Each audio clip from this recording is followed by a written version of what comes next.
म्हणजे ते नामस्मरण आहे आणि ते नामस्मरण ह्याच जन्मामध्ये साध्य करता येतं, इतर जन्मामध्ये करता येत नाही.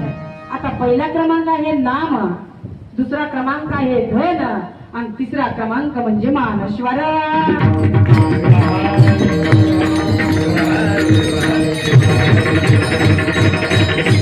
कारण नामस्मरण केल्यामुळे मन्मथस्वामीला दुष्ट लोकांनी संपवण्याचा प्रयत्न केला होता. या कलियुगामध्ये जास्त ज्ञानीवानी लोकांच्या दृष्टीला चांगला दिसत नाही, जास्त बलवान सुद्धा चांगला दिसत नाही, जास्त श्रीमंत सुद्धा चांगला दिसत नाही.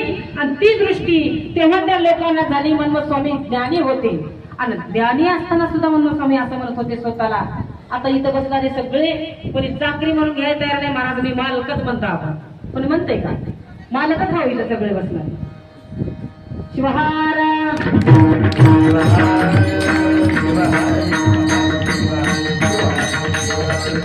भांडून घ्यायचं तर जोऱ्यात घ्या, भांडून घेऊ नका. माय आता अर्धा तास वेळ आहे माझ्याकडे, 1 तास होता, आता अर्धा तास राहिलाय. सर्वांग करायचंय, इंद्रियाचं विस्मरण करायचंय आणि कामावर विजय मिळवायचा आहे. आणि पहिल्या क्रमांकाचं जे नाम आहे ते नाम आपल्याला आयुष्यपर्यंत आपल्या मुखामध्ये ठेवायचं आहे. ईश्वर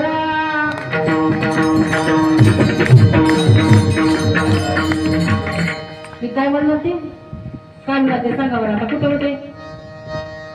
मन्मथस्वामी स्वतःला म्हणायचं नाही माझं ज्ञान नेमना साधन तरी तो भजन भोळ्या भावे. मी ज्ञानी नाही, अज्ञानी आहे, फक्त मी भोळ्या भावनेनं भजन करत आहे. ज्ञानाग्नीने माझे जाणीले स्थूल काय करी काळ मज लागी. ज्ञानाग्नीने माझं सर्व शरीर जळून भस्म झालेलं आहे, काळ मला काही करू शकत नाही. सामर्थ्य कधी आलं हो तर मुखामध्ये नामस्मरण आलं. म्हणून लोक दुष्ट जरी संपवण्याची वेळ जरी आपल्यावर आली तर देवाचं जर नाम तुमच्यामध्ये मुखात असू द्या, करण्याचं काम त्याच्यामध्ये आहे. करण्यात तुम्ही स्वतंत्र आहात, फळ भोगण्यात अजिबात नाही. पण तुम्ही करण्यात स्वतंत्र राहा, तसं फळ भोगण्यामध्ये सुद्धा स्वतंत्र राहिलं पाहिजे. कारण शिवदास माऊली म्हणतात, मी या जन्मामध्ये जे कर्म केले जैसा तैसा भोग घडया देहासी न घाले तू मासी संकष्ट हे. मी जे कर्म केले ते कर्म मी प्रसन्न मनानं स्वीकार करायला तयार आहे. माझ्या कर्माचा भोग तुझ्या डोक्यावर ठेवणार नाही. कोण म्हणलं? शिवदास माऊली म्हणतात.